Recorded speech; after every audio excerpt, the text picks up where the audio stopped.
So this is a terminology that you're going to use during roll call, right? Again, throughout these videos, you're representing Cameroon. When the chair calls for Cameroon, you basically have two options. You can say, "Thank you, Honorable Chair and fellow delegates, Cameroon is present." Now, some delegates prefer to use the official name of the country they're representing during roll call. For example, instead of saying the United States, you would say the United States of America. As you do research on your country, you'll learn what the official name of your country is. So if you feel like you want to do the official name of your country, that's fine. You would just say, "Thank you, Honorable Chair and fellow delegates, the Republic of Cameroon is present." Right? That's actually, just so you know, that's the official name of Cameroon. You can decide whether or not you want to use the official name. I don't really care one way or another, so I'm leaving that entirely up to you. Just be sure, and you're going to hear me say this over and over again, just be sure to practice before you come to the simulations. I want this stuff to roll off your tongue.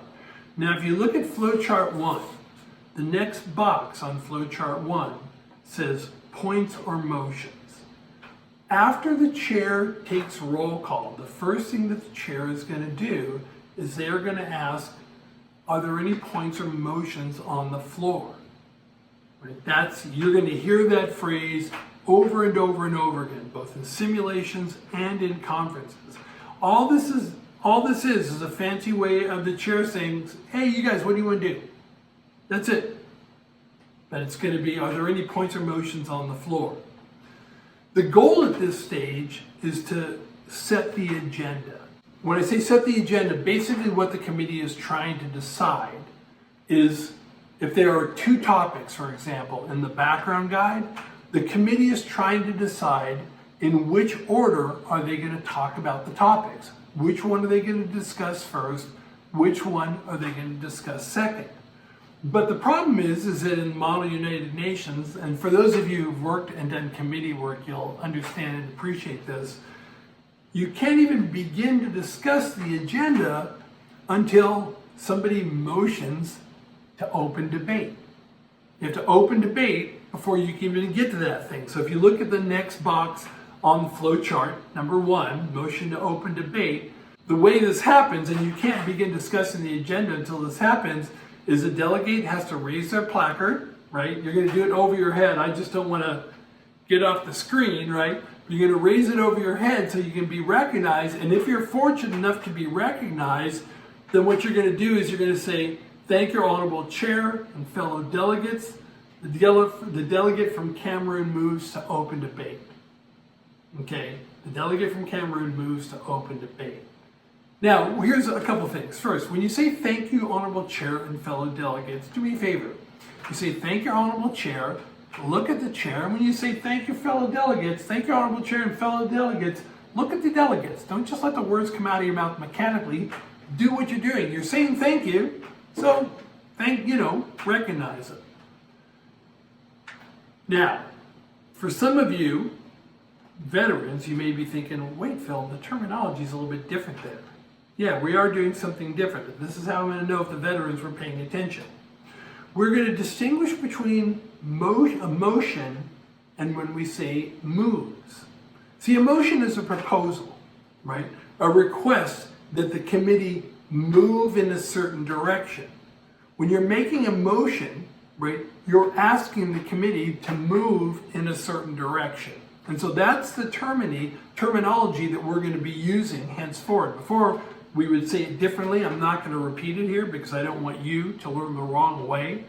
But from now on, it would be like on this particular motion, "Thank you, Honorable Chair and fellow delegates. Cameroon moves to open debate." Or if you feel inclined to say "The Republic of Cameroon moves to open debate," you can do that as well. You're going to be doing this for a really long time. The committees last for a really long time, and it's tiring. So I would suggest that you drop the official name and just go with Cameroon. If the motion is made properly, the chair will respond by saying that motion is in order. Now the chair may entertain other points or motions. Probably in that case they won't, but they may. right?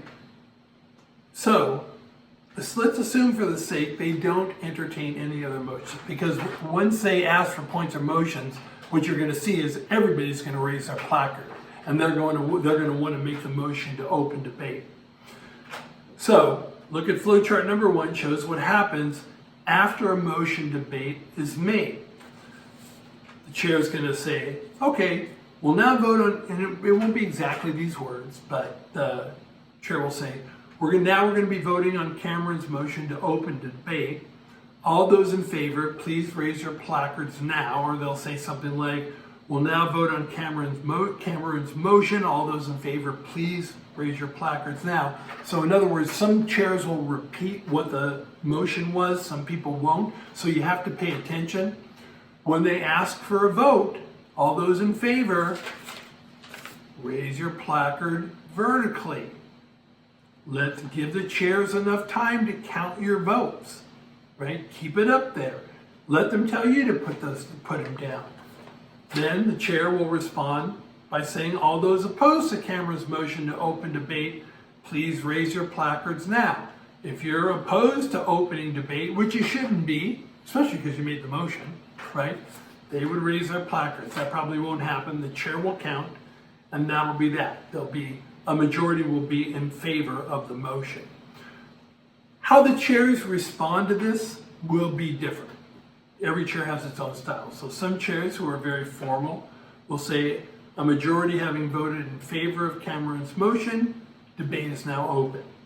Other chairs will just simply say something like this. They won't even count the votes. If everybody's got their placards up, they'll say this motion clearly passes, right? So that's the way it works. And if a majority votes against the motion and debate isn't open, well, then the chair is just going to ask for are there any other points or motions on the floor, right? Because you really can't do anything if debate isn't open. So this is why the motion to open debate, rarely fails. Now, if you look at the flow chart on what happens after a motion to debate passes. After the motion to debate passes, the chair will ask for points or motions. And here's what's going on. The committee clearly wants to discuss setting the agenda. But before that can happen, the committee has to make another decision. And it's kind of like, why does it take so long? This is just the way committees are. Get used to this. If you ever do work in committees, this is what it's going to be like. What the committee needs to decide now is who's going to speak, in what order are they going to speak, and for how long are they going to speak. And to do that, now having motion to open debate, now the delegates need a motion to open what's called the speakers list and specify the amount of time that delegates should be allowed to speak.